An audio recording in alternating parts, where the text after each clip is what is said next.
Pour que vous ayez accès à la meilleure qualité son possible, j'ai accroché le micro directement dans ma barbe. C'est très ridicule et pas très confortable, mais très efficace. En outre, je vous invite à vous abonner et activer les notifications. Je risque pas de vous spammer avec mes sorties d'une vidéo tous les 2 mois. Merci beaucoup et bon visionnage. J'arrive, fermez juste ça. Je suis en train de survoler les réponses que vous m'aviez envoyées il y a quelques jours, quelques semaines, quand je vous avais demandé pour vous la musique classique c'est quoi, en quelques mots, quelques phrases. Vous avez été quelques-uns à me répondre, c'est super d'ailleurs, et là je les ai survolés, j'ai pas encore vraiment réfléchi ni analysé, j'ai même pas tout lu en fait, j'ai que les débuts des phrases là. Mais on va regarder ça ensemble, et je vais répondre donc avec spontanéité, j'espère, pouvoir vous donner des commentaires à ce que vous m'avez dit pertinents, voilà. Puis aussi pour partager, parce qu'il y a des trucs, de ce que j'ai vu, il y a des trucs intéressants, et donc on va pouvoir aborder quelques sujets, et ça va être très très bien. Alors, donc ça, je dis pas ça, un truc de vieux, oui, un truc de vieux, si tu veux. Là, j'ai un truc super bien, une musique universelle, l'histoire et un patrimoine pour l'homme. Ça, on va en parler dans la vidéo que je vais faire sur la musique classique. Donc je vais pas trop m'étendre dessus. Pour faire bref, c'est surtout le terme de universel qui va coller à la période classique, dont on parlera un petit peu plus tard. C'est une vidéo qui est sortie un petit peu avant ou un petit peu après celle-là, je la tourne juste après. Donc ça va aller très très vite. L'histoire et un patrimoine pour l'homme. Oui, un patrimoine, évidemment, comme beaucoup de productions qui se veulent artistiques, ça va constituer un patrimoine, parce que c'est l'application d'un intellectuel, d'une culture. Enfin, la musique, l'art, c'est de la culture, en gros, voilà. Donc, évidemment, c'est un patrimoine pour l'homme européen. Une tribu en Indonésie n'en a absolument rien à foutre de la 40e symphonie de Mozart. Mais alors, la belle affaire, hein, correctement. L'histoire, oui, évidemment, la musique s'inscrit dans un contexte, et toute production musicale, toute évolution de la musique, même si elle n'est pas organique, donc organique c'est comme une plante, hein, tu as une graine, tu germes, tu pousses, on t'arrose, tu as une croissance, une apogée, un déclin, une mort. Mais évidemment, la musique s'inscrit quand même toujours dans un contexte sociopolitique, dans un contexte culturel ou avec des événements marquants précis. Donc évidemment, la musique et l'histoire sont liées l'un à l'autre de façon très forte, et il est très difficile d'expliquer l'histoire de la musique sans expliquer un minimum l'histoire ou de contextualiser l'histoire. Je passe à la question suivante. Merci pour ta réponse et on revient dessus dans l'autre vidéo. C'est nul, ça me rappelle les cours de solfège de merde, bisous MDR. Ok. Oui, c'est sûr. Le classique, c'est comme une langue vivante. Une fois maîtrisé, tu comprends tout. Ça, c'est super intéressant. Musique classique comme une langue vivante, une fois maîtrisée, tu comprends tout. Là, je réfléchis. Évidemment, il y a une forme de langage dans le sens où la musique, ça va te permettre de transmettre depuis un individu qui crée à un individu qui reçoit. Comme n'importe quelle langue. Sauf que c'est très compliqué pour, par exemple, dire faut que j'aille faire le contrôle technique de ma voiture avant mardi parce que je descends dans le sud avec ma mère. Ça, en musique, c'est plus chaud, tu vois. Donc là, il va te falloir une langue, en fait, avec des mots. Pour faire une phrase, tu utilises des mots, et c'est des mots qui ont un sens. Enfin, comme plein de mots. Le but d'un mot, c'est d'avoir un sens, c'est de désigner quelque chose, de renvoyer une idée à un concept. En musique, la note, elle ne renvoie à rien.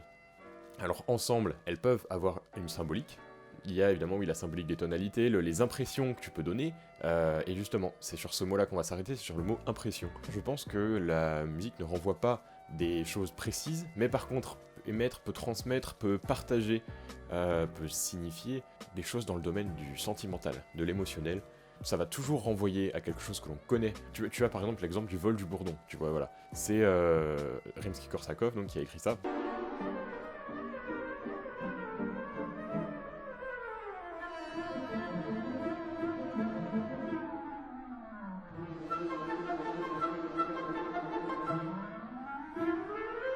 Et c'est une mélodie qui va très très vite, c'est très excité, c'est bordélique en fait comme musique, c'est cohérent en soi, tu vois. Mais ça va renvoyer à quelque chose, ça va renvoyer justement à des concepts existants, c'est exactement ce que je viens de faire en mettant des mots dessus.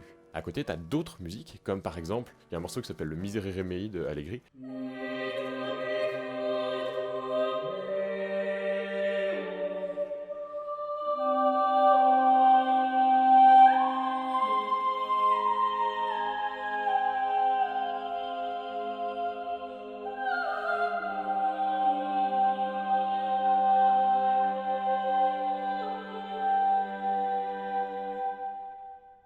C'est un morceau pareil extrêmement connu, c'est un pour ensemble vocal, et là pour le coup, il n'y a pas de symbolique précise, c'est de la musique d'église, c'est de la chrétienté à fond, mais si tu écoutes ça, pour beaucoup c'est un morceau très touchant, très émouvant, et à raison, c'est un morceau incroyable je trouve. Et si tu écoutes ça, en fait tu vas comprendre ce que je veux dire par là.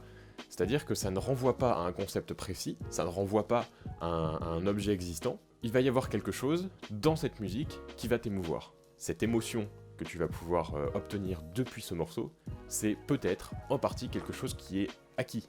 C'est-à-dire que depuis que tu es tout petit, tu as compris que ça, c'était beau. Ça, c'est se reposer la question du beau, et là, on n'a pas fini si on commence à faire ça, mais enfin, on t'a dit ça, c'est beau. Donc, tu vas te dire que ça, c'est particulièrement beau parce que ça s'inscrit particulièrement bien dans les codes du beau que tu as appris. Tu vois ce que je veux dire ? Donc, comme langage, donc, il y a aussi des gens, si tu veux, qui ont essayé de faire une langue avec ça, avec la musique. Par enchaînement de rythme, par enchaînement de hauteur, par enchaînement d'accords, tout ça. Mais c'est en fait plus l'équivalent d'un alphabet, si tu veux, que vraiment d'une langue. Donc c'est un alphabet qui va s'inscrire dans une syntaxe, enfin qui va utiliser une syntaxe pour pouvoir produire des mots. Encore une fois, donc là, tu n'as pas créé une langue avec la musique, tu as créé un alphabet, un code. Alors ensuite, nous avons la musique classique, c'est doux. Oui, c'est doux, mais pas toujours. C'est pas toujours doux, la musique classique. Il y a des trucs pas doux du tout. On en reparlera. La musique classique, c'est une autre époque, mais c'est toujours aussi great. Oui, la musique classique, c'est toujours aussi great. C'est génial, il y a plein de trucs à découvrir et c'est un univers musical que on ne connaît pas forcément si on n'a pas grandi dans cette culture. Je sais que moi-même, j'ai pas grandi en écoutant de la musique classique ou musique savante, on va dire, ou très très peu. Mais c'est une esthétique et une sensibilité à laquelle on n'a pas forcément accès au début. Ça va nous paraître bizarre et on s'inscrit tout de suite en fait dans des codes un petit peu clichés. Tout de suite, t'écoutes Mozart, tu vois direct le mec avec le par-dessus et la redingote, en fait, c'est instantané. Il y a de ça aussi, mais c'est pas que ça, et si t'arrives à t'accrocher à cette esthétique-là, en te détachant justement du cliché et le prendre la musique pour ce qu'elle est, et pas forcément en l'inscrivant dans autre chose, donc c'est-à-dire extraire un petit peu l'essence artistique de l'objet, tu découvres vraiment tout un univers énorme, parce que c'est quand même des gens, ça fait 2000 ans qu'ils essayent à réfléchir comment on va faire pour faire ça bien, en sachant que c'est pas de mieux en mieux, pas forcément, mais je veux dire qu'il y a des gens qui ont théorisé tout ça pour en faire quelque chose de bien. La musique classique, c'est un moment de calme et de grâce incroyable, et l'occasion... Merde, je vois pas tout.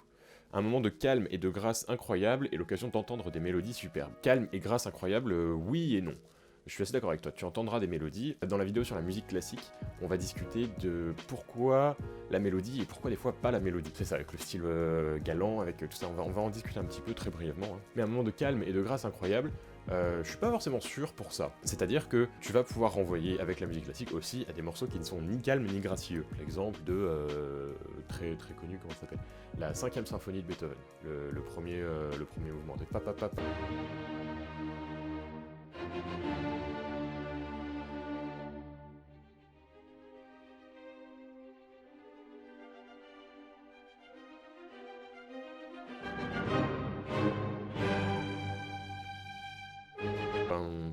C'est pas très calme, tu vois, et c'est pas non plus très gracieux, hein, c'est plus la marche militaire russe, tu vois. Il y a des morceaux comme ça qui sont pas... Enfin, il y a de tout, en fait. Mais il y a évidemment aussi parfois une capacité à trouver du calme, et on parle pas de chill piano compilation 2 hours long, machin sur YouTube. C'est pas du tout ça, là on est sur vraiment un truc qui a été pensé pour être comme ça, avec des profondeurs, des fois inexistantes, mais parfois aussi très importantes. Qu'est-ce qu'on a d'autre ? Alors, la première forme d'expression musicale, ça c'est intéressant. Non, pas du tout. Enfin, il y a deux façons de voir première. Soit tu vois première dans le sens primaire, soit tu vois première dans le sens originel, dans le sens d'une genèse de quelque chose. Dans les deux cas, c'est faux. Dans les deux cas, c'est faux. Notre musique classique, donc la musique savante occidentale, ça passe par une théorisation. C'est-à-dire que le compositeur, il va avoir des codes à respecter, ou qu'il peut lui-même créer, mais il s'inscrit dans une théorie de la musique qu'il faut apprendre. Si je te donne par exemple un violon, bon après là c'est de l'interprétation ou du jeu instrumental, donc c'est encore autre chose, mais si tu n'apprends pas le violon, tu vas mettre très très longtemps avant de pouvoir jouer une partita de Bach par exemple. Tu vas pouvoir, hein, c'est possible, mais passer par de la théorie et lire une partition, ça va te simplifier la vie. Donc de ce point de vue-là, c'est pas primaire, parce que ça passe par un intellectuel. Il y a des gens qui passent 12 ans au conservatoire pour ça, hein, pour apprendre à faire ça correctement. D'où aussi les questions sur l'esthétique. Est-ce que c'est une esthétique universelle ? Est-ce que c'est une esthétique qui nous est propre ? Est-ce qu'elle est acquise ? Est-ce qu'elle est innée ? C'est très intéressant ce genre de questions, mais on refera une vidéo une autre fois là-dessus. Si on reprend le mot premier dans l'autre sens, donc c'est-à-dire dans le sens originel, de la genèse non plus, évidemment, parce que il faut avoir construit cette théorie. Et avant, il y avait autre chose. Notre musique qu'on a, elle se base, enfin elle prend racine, en tout cas, dans les tout premiers chants chrétiens pendant l'Empire romain. Mais avant, il y avait de la musique déjà. Les Grecs, les Romains, en Asie, ils ont bien évidemment aussi une musique antique, d'avant notre théorie de la musique qui a été exportée un petit peu partout sur la planète d'ailleurs. Mais il y a aussi des musiques traditionnelles qui ne sont pas toujours notées, il y a beaucoup de choses comme ça. Et donc l'approche première de la musique, là j'ai pas fait de recherche donc je vais pas pouvoir te dire ça vraiment, je peux pas te certifier que c'est une vérité, mais si on me posait la question, et c'est un peu ce que tu es en train de faire, je te dirais que notre approche première de la musique, c'est quelque chose de rythmique. C'est la voix et le rythme. Donc c'est souvent en fait... dans les musiques traditionnelles, tu vas souvent avoir ce qu'on appellera une corde de récitation. Donc en fait, c'est une note qui va être tenue, tu veux, voilà, comme ça, ou sur des notes longues, machin, voilà.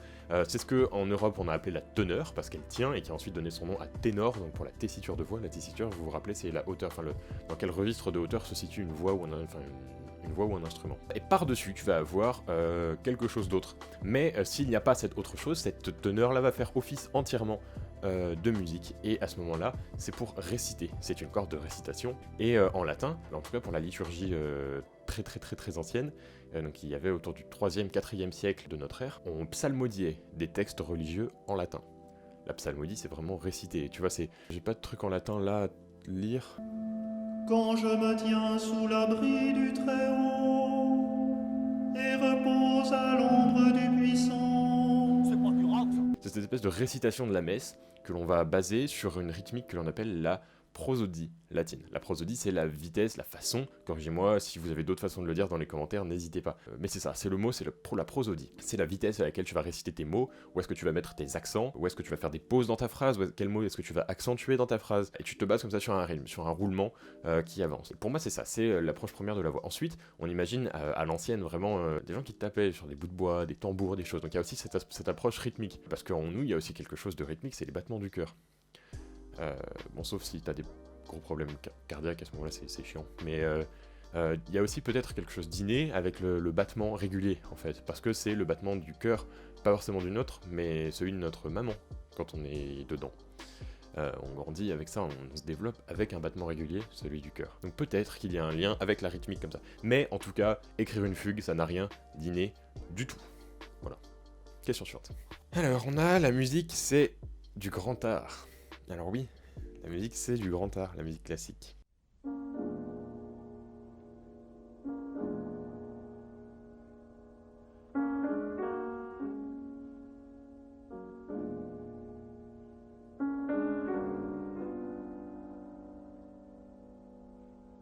Merci, merci à toi, j'adore ça. Ouais, je sais pas trop quoi dire là-dessus en fait. Oui, la musique classique c'est du grand art. L'art, on va discuter un petit peu de la notion d'art, parce que je suis dessus en ce moment sur mon mémoire, donc c'est très bien, ça tombe bien, on va faire un petit aparté. Le terme de art, en français, ça vient du latin ars, artis. En gros c'est ça, l'art c'est la fabrication à travers un savoir-faire, c'est l'application de quelque chose, l'art. Et donc si tu veux, un mec qui va construire une table incroyable, par exemple avec une architecture en bois de fou et tout, c'est de l'art complètement. Dans cette définition-là, bien évidemment, il y a plein d'autres façons après de définir l'art. Là, c'est vraiment une approche très terre-à-terre avec l'étymologie du mot art. Ce qu'on appelle vraiment le vrai art, tu vas dire, ouais, mais la menuiserie, tu vois, pour reprendre les tables, fabriquer des tables, c'est de l'artisanat, c'est pas vraiment de l'art. Mais artisanat, art, c'est la même racine, hein, vraiment. Sauf qu'une table, ça sert à quelque chose, en fait. Voilà. Et j'ai l'impression qu'on appelle art un peu tout ce qui, objectivement, ne sert à rien. Après on va dire, mais Théo, comment tu fais pour dire ça quand même, t'es en musicologie, voilà. Mais non, mais bien sûr, moi j'adore la musique, et parce que ça va servir autre chose. Ça ne va pas servir pour notre survie, c'est pas fondamental, tu vois. Après une table non plus, c'est pas fondamental, mais tu vois ce que je veux dire. Une peinture, si t'en as pas, ça te change rien dans ta vie en fait. Ça renvoie au monde sensible, et pas au monde concret. Ensuite, nous avons la musique classique, c'est de la musique. Yeah man. Oui, bah oui, on a tendance à l'oublier aussi, mais c'est de la musique au même titre que n'importe quelle autre musique. Donc là t'as Bach, et là t'as Angus Young, de AC/DC. Bach, Angus Young, les deux c'est de la musique. Pas dans les mêmes dimensions, ça va pas du tout renvoyer aux mêmes choses, mais les deux sont de la musique. Alors, on a fait le tour pour les réponses que vous m'aviez données donc à cette question, qu'est-ce que la musique en quelques mots ou quelques phrases. Merci à tous pour vos réponses. J'espère que cette vidéo vous aura un petit peu intéressé quand même, et surtout que cette vidéo aura fait naître en vous des questions, des questionnements. C'est le plus important, c'est de réfléchir. Parce que si moi je vous donne une connaissance brute, vous en avez rien à foutre, on n'est pas là pour apprendre des cours. Le but c'est de réfléchir un petit peu, et la culture c'est de la réflexion. Avant tout, je pense. Donc merci pour avoir participé, merci d'avoir regardé la vidéo, et à très bientôt sur Harmony Session.